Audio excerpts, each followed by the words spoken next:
বাংলাদেশের এই মুহূর্তে যে অবস্থাটা চলছে এটা যদি কেউ খুব সহজভাবে নেন তাহলে কিন্তু ভুল করবেন। আমার কাছে যে তথ্য সেটা হচ্ছে হিন্দুরা বাংলাদেশের এই যে শাহবাগ সহ বিভিন্ন জায়গায় তারা খুব সুপরিকল্পিতভাবে তারা জড়ো হওয়ার চেষ্টা করছে এবং এটার পেছনে মূলত কাজ করছে হচ্ছে আওয়ামী লীগ।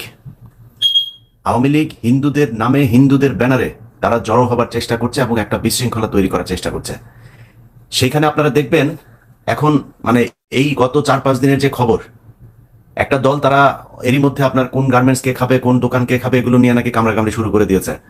সো এগুলোর আগে না 15 বছর বহুত প্যাদানি খাইছেন। সো এই প্যাদানির কথা যেন মনে থাকে, প্যাদানি কিন্তু আবার খুব সহসাই খাইতে হবে যদি নাকি বেশি মানে লডর বড়র করেন। হ্যাঁ, অতএব আপনাদেরকে এই এই যে মানে যেই একটা খারাপ সময় চলছে এটাকে খুব ঠান্ডা মাথায় ই করতে হবে। বাংলাদেশে কিন্তু এখন মানে স্বাভাবিক কোনো তত্ত্বাবধায়ক সরকার না, এটা মনে রাখতে হবে। এই দেশের ছাত্র জনতা সবাই মিলে একটা সরকার এনেছে এবং সেই সরকারটা আপনাদের মাথায় রাখা উচিত যে তাদের প্রতি জনগণের কতটা আস্থা, এই দেশের রাজনৈতিক দলগুলির প্রতি মানুষের কত ঘৃণা কত অবিশ্বাস, এটা মাথায় রাখতে হবে। অতএব সেই বিশ্বাসটা নিয়ে আসতে হবে। বাংলাদেশে এখনো বিএনপি সবচাইতে জনপ্রিয় একটা দল। আমার বিশ্বাস সামনে বাংলাদেশে তারেক রহমানই প্রধানমন্ত্রী হবেন, আপনারা সুযোগ পাবেন। হ্যাঁ, এই যে এখন সময়টা চলছে না, এত মানে হিজিবিজি করেন না। খাওয়ার জন্য পেট তো খালি হয়ে আছে, কিন্তু এত তাড়াহুড়া করেন না, অল্প খায়েন, নাহলে আবার এই আওয়ামী লীগের মতো মুখ পুড়ে যাবে। এখানে শাহবাগে কারা আসছে, বিভিন্ন সীমান্তে গিয়ে গিয়ে কারা আপনার জড়ো হচ্ছে, বিভিন্ন জায়গা থেকে একটা সীমান্তের একটা জায়গার মধ্যে গিয়ে জড়ো হচ্ছে, সেখানে ইন্ডিয়া থেকে ক্যামেরা ট্যামেরা সব রেডি, সেখানে যা শুটিং শুরু হয়ে যাচ্ছে। সো আপনাদের একটা জিনিস বোঝা উচিত যে হিন্দুরা আজকে বলছে যে তারা হচ্ছে এখন সংখ্যালঘু। এই গত 15 বছরে হিন্দুরা এই দেশে কি করে নাই, গিয়ে মাদ্রাসায় গিয়ে তারা মাদ্রাসা বোর্ডের তারা চেয়ারম্যান হয়, মনে ছিল না তখন? এই দেশে মুসলমানদের উপরে কি নির্যাতন হয় নাই, বোরকা পরার কারণে মেয়েদেরকে বিশ্ববিদ্যালয় থেকে বের করে দেওয়া হয়েছে। মুসলমান সেজে মেয়েদের পেটে বাচ্চা দিয়ে ওপেনে তারা ফেসবুকের এই গ্রুপ বানিয়ে বানিয়ে তারা এগুলো করেছে। এগুলো নিয়ে আমার প্রোগ্রামও করা আছে একদম সুস্পষ্টভাবে। তাদের যেই আপনার কি বলে ফেসবুক গ্রুপ, সেই ফেসবুক গ্রুপের মধ্যে সুস্পষ্টভাবে সেখানে দেখানো হয়েছে যে কিভাবে তারা এই গ্রুপগুলো তৈরি করছে, কিভাবে বিভিন্ন মেয়েদেরকে টার্গেট করছে, কিভাবে সেই মেয়েদের সাথে শারীরিক সম্পর্ক করে বিয়ে করে বাচ্চা দিয়ে তারপর চলে যাচ্ছে। কোনো বিচার হয় নাই। কিন্তু এখন তো সেই সরকার নাই, নতুন যে সরকার, সেই সরকারের সময় এগুলোর বিচার হইতে হবে। তারা এখন সংখ্যালঘু বলে তারপর কান্নাকাটি করছে। এসব কান্নাকাটিতে লাভ হবে না। এই যারা এগুলো করেছে তাদেরকে যেখানে পাওয়া যায় সেখানে প্রতিহত করতে হবে। এত সুন্দর সাবলীল ভাষায় আমি কথা বলতে পারবো না, কারণ সবাই এখন মনে হচ্ছে যেন একটা একটা বিরাট একটা মানে মানবিক হয়ে গিয়েছে সবাই। এতদিন এই মানবতা কোথায় ছিল? যেদিন জামাত ইসলামের লোকজনকে 5-7 জনকে যে ই করা হলো, মিথ্যা মামলায় সাজায় তারপরে ফাঁসি দেওয়া হলো, সেগুলো কোথায়?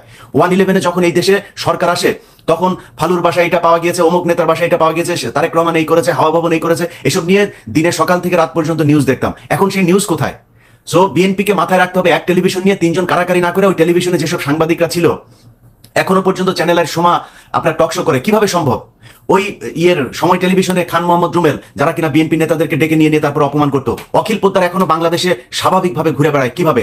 এই মঞ্জুরুল আলম পান্না, এগুলো আওয়ামী লীগের তেলাপোকা। এই মঞ্জুরুল আলম পান্নাদের মতো লোকজন এখন আবার যায় 21 টেলিভিশনে, এরা স্বাভাবিকভাবে রাস্তায় ঘুরে কিভাবে?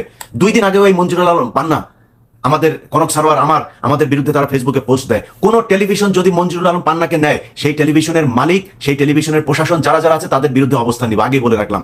সো এগুলো খুব খুব সতর্কতার সাথে নিতে হবে। 15 বছরে কম কষ্ট করি নাই, এই দেশ আবারও এদের অধীনে থাকবে, এরা আবার স্বাভাবিকভাবে কাজ করতে পারবে, এটা কোনোভাবেই মেনে নেওয়া হবে না। কিছুক্ষণ আগে আপনার জায়গাটার নাম বলি আপনাদেরকে, লালমনিরহাট হাতীবান্ধা উপজেলার গোতামারি সীমান্ত, সেখানে প্রায় 500 মতো হিন্দু জড়ো হয়েছে। তাদের সাথে নাই কোনো স্ত্রী নাই সন্তান, মানে মনে হচ্ছে একটা মিছিলে গিয়েছে, সব যুবক ছেলেরা পুরুষেরা যায় তারপর সেখানে হাজির। কি হয়েছে? তাদেরকে নাকি এখানে পেটাচ্ছে, পেটায় তারপর ই করছে। ওই এলাকার মানুষজনের বক্তব্য দেখলাম, ওই এলাকায় হিন্দু এক চেয়ারম্যান আছে, তার বক্তব্য শুনলাম, সে বলছে যে এগুলো আমরা চিনি না, এদেরকে আমরা কাউকে চিনি না। তাহলে কারা ওইখানে গেল, কারা এই এই আয়োজন করলো কারা? আবার ওই পাশে বিএসএফ এর অফিসাররা সব হাজির মাইক টাইক নিয়ে। আমি একটা প্রোগ্রাম করছি, সেই প্রোগ্রামে আমি দেখাবো এই জিনিসগুলো যে কিভাবে হিন্দুরা ই করছে। আপনারা এত সহজে ভুলে গেলে হবে না। এরা গত 15 বছরে কতটা, একটা থানার ভেতরে একজন হিন্দু যদি থাকে সে পুরো থানার মানে এসআই, হিন্দুর এসআই ওসি কে থ্রেট করে। একটা অফিসের ভেতরে একটা হিন্দু যদি থাকে সে পুরো অফিসকে নিয়ন্ত্রণ করে। এই কয়েকদিন আগে 21 টেলিভিশনের কথা বলি, পীযূষ বন্দ্যোপাধ্যায় এখন পালিয়েছে। সে খবর শুনে এই কয়েকদিন আগে সে পালিয়েছে, সে জানতো যে একটা সমস্যা হতে যাচ্ছে, পালিয়ে সে চলে গিয়েছে। কিন্তু এই এতদিন ধরে বিভিন্ন প্রেজেন্টারদেরকে উত্ত্যক্ত করা, মেয়ে রিপোর্টারদেরকে উত্ত্যক্ত করা, এসব খবর আমাদের কাছে এসছে, কিচ্ছু বলতে পারি নাই। সো সেই হিন্দুরাই তো এখন আওয়ামী লীগ সেচ্ছে। আপনি ক্ষমতায় যখন থাকবেন তখন আপনি হিন্দু, আপনি ভারতের সরাসরি করবেন, অখণ্ড ভারত করবেন, সেই ঘোষণা দিবেন। তো এখন আপনি আবার সংখ্যালঘু হন কিভাবে? গোবিন্দ প্রামাণিক, তাকে যেখানে পাওয়া যায় সেখানে প্রতিহত করতে হবে, যেখানে পাওয়া যায়। আল্লাহর ওয়াস্তে এই ব্যক্তি বাংলাদেশে অখণ্ড ভারতের অংশ করতে চেয়েছে, এখন যত সুন্দর করে কথা বলতে চায় এগুলো সময় দেয়া যাবে না।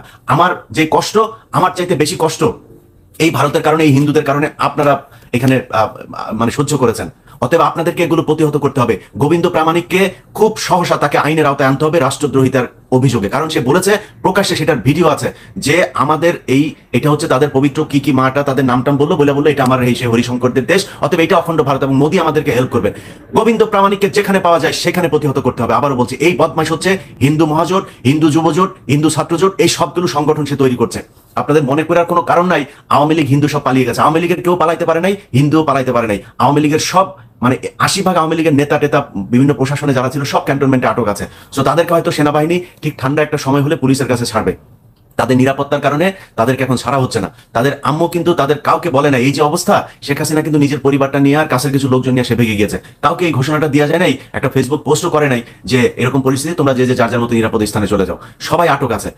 আর যারা এলাকার যেসব নেতাকর্মী তারা কিন্তু এখন খাপটি মেরে আছে। যদি সুযোগ পায়, এটা মনে রাখতে হবে, আপনারা যারা সাধারণ মানুষ করুক, বিএনপি করুক, জামায়াত করুক, আওয়ামী লীগের বাড়িঘর তো পোড়ানো হয়েছে, কোনো এমপির বাড়ি বাকি নাই, সবার বাড়িঘর পোড়ানো হয়েছে।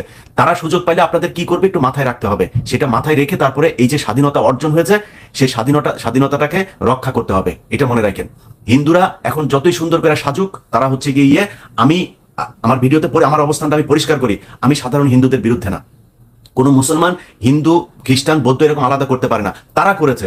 হিন্দু বৌদ্ধ খ্রিস্টান ঐক্য পরিষদ করেছে। মুসলমানরা কি বাংলাদেশে নাই? 95% 90% মুসলমান। আর আপনি মুসলমান বাদ দিয়ে ঐক্য পরিষদ তৈরি করেন, কেমনে সম্ভব? কোন মুসলমান আপনাকে করেছে? কোন মসজিদের ইমাম আপনাকে গিয়ে জোর করে তারপর হিন্দু বানাইছে?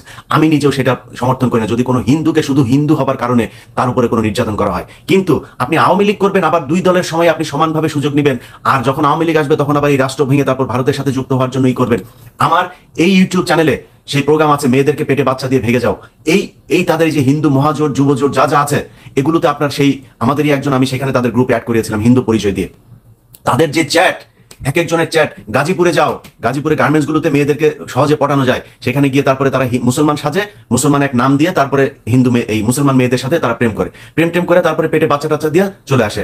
পরে জানা যায় যে সে এক ডাক্তার খুলনাতে, সে গিয়ে বলেছে যে আমি হচ্ছে গিয়ে আপনার মুসলমান, কলমা টলমা কিছু শিখে, নামাজ টামাজ শিখে তারপর যা বলে আমাকে মুসলমান বানা। তো মুসলমান মেয়েরাও তাদের চুলকানি বেশি, এই চুলকানির কারণে তারা যায় তার কাছে আপনার করে সবকিছু দিয়া টিয়া, তারপরে হাতায় দেখে যে জামাই তো হিন্দু। তো আপনি আগে কোথায় ছিলেন? তার পরিবারের খোঁজ নিবেন না? পরিবারের খোঁজ নিয়ে আপনি তার সাথে আকাম কুকাম করে কাপড় টাপড় খুলে পরে বাচ্চা নিয়ে নিলেন। তো এইভাবে তারা এগুলো করেছে। সো এগুলো যারা করেছে তাদেরকে যেখানে পাওয়া যাবে সেখানে প্রতিহত করতে হবে। সাধারণ হিন্দু যদি কেউ মনে করেন আপনি সাধারণ হিন্দু, আপনি আমার ভাই, কিন্তু সেটার পরিচয় আপনাকে দিতে হবে, শুধু মুখে বললে চলবে না। এখন শাহবাগ সহ বিভিন্ন জায়গায় এই যে উগ্রবাদী ভারতের, অখণ্ড ভারতের স্বপ্ন যারা দেখেছে, যেই হিন্দুরা এখন এইসব সভা সমাবেশ করছে, তাদের যেখানে আছে সেখানে আপনারা যারা সাধারণ হিন্দু নিজেদেরকে দাবি করেন, তারা গিয়ে আপনারা সেখানে শান্তি সমাবেশ করবেন। আপনাদেরকে বলতে হবে যে এই দেশে মুসলমানেরা কোনো ধরনের নির্যাতন অত্যাচার করে না, এটাই ফ্যাক্ট। বাংলাদেশে কোনো মুসলমান ধর্মীয় কারণে কোনোদিন কোনো হিন্দুর গায়ে হাত তোলে না, কোনো হিন্দু মেয়েদেরকে ধর্ষণ করে না, কোনো হিন্দু মন্দির করে না। আপনারা রয়ের এই এজেন্ডা বাস্তবায়ন করার জন্য মসজিদের ভেতরে আপনারা এই মন্দিরের ভেতরে আপনারা কোরআন শরীফ রেখে তারপরে বিশ্বকে জানানোর চেষ্টা করেছেন। এখানে প্রিয়া সাহা এসে তারপর ট্রাম্পকে বলে গিয়েছে যে নাকি 10 লক্ষ আপনার হয়ে গিয়েছে, 1 মিলিয়ন আপনার হিন্দুদের নাকি আপনার বাড়িঘর ছাড়া। অথচ সেই সময় হিন্দুরা বাংলাদেশের সবচাইতে বড় বড় পদগুলোতে তারা অবস্থান করছিল। কয়েকদিন আগে কথা মনে নাই? পঞ্চপল্লীর কথা মনে নাই? রাজবাড়িতে কি করেছে? সেখানে দুইটা ভাইকে শুধু কোনো কারণ ছাড়া, সেখানে তারা হিন্দু অধ্যুষিত, এই জন্য দুইটা ভাইকে আপনার মেরে ফেললো একটা নাটক সাজিয়ে। এগুলো তো আমরা ভুলে যাই নাই, এগুলোর হিসাব এই দেশের যে হিন্দুরা এগুলো করেছে তাদেরকে দিতে হবে। আমি মনে করি বাংলাদেশের ভাইয়েরা আল্লাহর ওয়াস্তে কারাকারি বাদ দিয়া স্বাধীনতাটা রক্ষা করেন, এখনো বিপদ আছে। আমি কিছুক্ষণ আগে গোয়েন্দা সংস্থার একজনের কাছে শুনলাম, সে আমাকে বললো যে ভাই একটা ভিডিও করেন, করে মানুষকে জানান যে এই হিন্দুদের ইয়েতে কিন্তু আপনার আওয়ামী লীগ আসছে। এবং আমি সেখানে কিছু বক্তব্য দেখলাম, কিছু টেলিভিশন নিউজ দেখলাম, সেখানে সময় টেলিভিশন এখনো সময় টেলিভিশনের মালিকের হাতে থাকে কেন? এখন যা দখল করেন, ওইখানে যেই কয়টা ছিল সব কয়টা বাদ। খান মোহাম্মদ রুবেল, তারপরে এই যে শেখ হাসিনা নিউজগুলো যেগুলো করতো, তুষার আব্দুল্লাহ, যা আছে সব বাদ যাবে, নতুন লোক সেখানে কাজ করবে। বহু সাংবাদিক আছে। এই সময় টেলিভিশন, সেখানে শাহবাগে যে ভিডিও করছে, আপনারা নিউজগুলো দেখেন সময় টেলিভিশনের, মনে হচ্ছে সে রিপোর্টার না, সে রয়ের একজন এজেন্ট, হিন্দুদের একজন প্রতিনিধি হয়ে তারপরে উস্কানি দেওয়ার চেষ্টা করছে। এদেরকে প্রতিহত করতে হবে। এইটা না করে তারপরে আপনারা যে যার যার মতো সুযোগ সুবিধা নিয়ে এর পরিচিত ও, ওর পরিচিত ও, ভাই ও তো আওয়ামী লীগ করলেও অত বেশি খারাপ ছিল না, ওরে রাখেন। আওয়ামী লীগ করলেই তাকে রাখা যাবে না। এটা যদি না করেন, আমি ইলিয়াস হুসাইন আজকে বলে গেলাম, আজকে আগস্টের 11 তারিখ খুব সহসায় আপনাদেরকে বিপদের সম্মুখীন হইতে হবে। আর সেনাবাহিনীকে বলবো, সেনাবাহিনীর আপনাদের প্রতি আমাদের সম্মান, আপনাদেরকে আমরা ভালোবাসি, আপনাদের কারণেই এই বিজয় অনেক সহজ হয়েছে। আপনারা না করলেও বিজয় এটা আসতোই, কিন্তু আপনাদের কারণেই বিজয় সহজ হয়েছে। আপনারা আমাদের পাশে দাঁড়িয়েছেন। আপনাদের কাছে অনুরোধ, আপনারা আমার চাইতে, আমার কোনো কথায় ভুল হইতে পারে, আমার তথ্যে গ্যাপ থাকতে পারে, কিন্তু আপনি জানেন আসলে ক্যান্টনমেন্টে কি ঘটেছে, এই গত 15 বছরের র কিভাবে আপনাদেরকে নিয়ন্ত্রণ করেছে। আমি মনে করি আপনাদেরকে মালদ্বীপের মতো খুঁজে খুঁজে একদম প্রতিটা রয়ের সদস্য, যারা যারা রয়ের হয়ে কাজ করেছে, তাদের বিরুদ্ধে ব্যবস্থা নেওয়া। আর ক্যান্টনমেন্টে যেগুলি আছে, আওয়ামী লীগ টাওয়ামী লীগ যেগুলি আছে, ওগুলি একটু ছেড়ে দেন, জনগণ একটু বিচার করুক। সবাই ভালো থাকেন, আল্লাহ হাফেজ।